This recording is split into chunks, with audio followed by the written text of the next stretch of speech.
All right, so I created an AI model to predict momentum in NBA games. And this idea came to me when I was watching a basketball game. I believe it was the Knicks versus the Celtics. And I just see that swing live, but I didn't notice FanDuel catching on to it.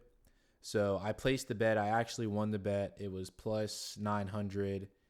Um, and that just got me thinking, like, FanDuel doesn't quantify these momentum swings. And so I did some research. It turns out FanDuel changes their lines based off of how many people are betting on a certain line compared to statistics, not play by play data that I do when I created my machine learning AI model. And so this is a breakdown of it. This game right here is the Knicks versus Pacers game 1, Eastern Conference Finals. As you can see, the Knicks had their fun early on in the first half through the third quarter, and then the momentum swing right here at the about the 7:40 mark of the fourth quarter, which couples in their tying of the game and then winning the game. So if you were to bet right here, you would have gotten the Pacers at plus money easily, and that's very important to know, and that's really what my goal is to get to during the NBA Finals.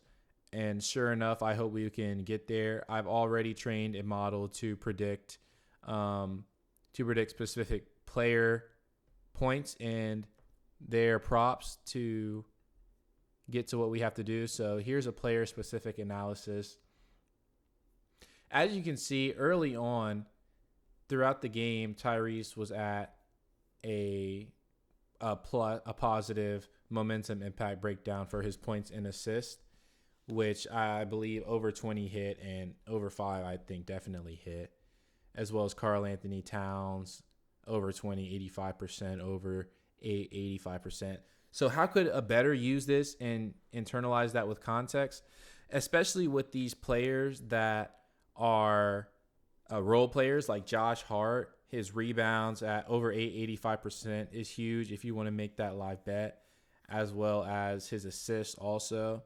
And it tracks these throughout the game, and it'll tell you what players are on fire, what players are not really doing well. I mean, as you can see, you can just make the 2-and-2 inference that, Tyrese Halliburton's momentum is swinging. I can make a live bet for his points for this quarter. I mean, it's really just an index for you to have that gives you that extra level of insight before you spend your hard-earned money.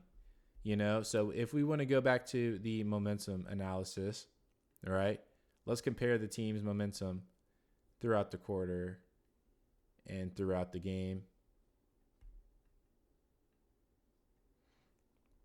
And here you see that crazy run by the Pacers, and you see where the momentum tapers off, and then where it they get into a stalemate right here, and then it shoots off. And usually when they get into the stalemate right here, one team pulls away with momentum. I mean, you see it throughout the game, right? They kind of get into that stalemate, that rut, and then the Knicks pull away. They get into that stalemate. The Knicks kind of get a little solid advantage. Stalemate throughout. Knicks gain a huge advantage, and then they stalemate one last time, and then Pacers gain that final advantage. That really is the checkmate in this game.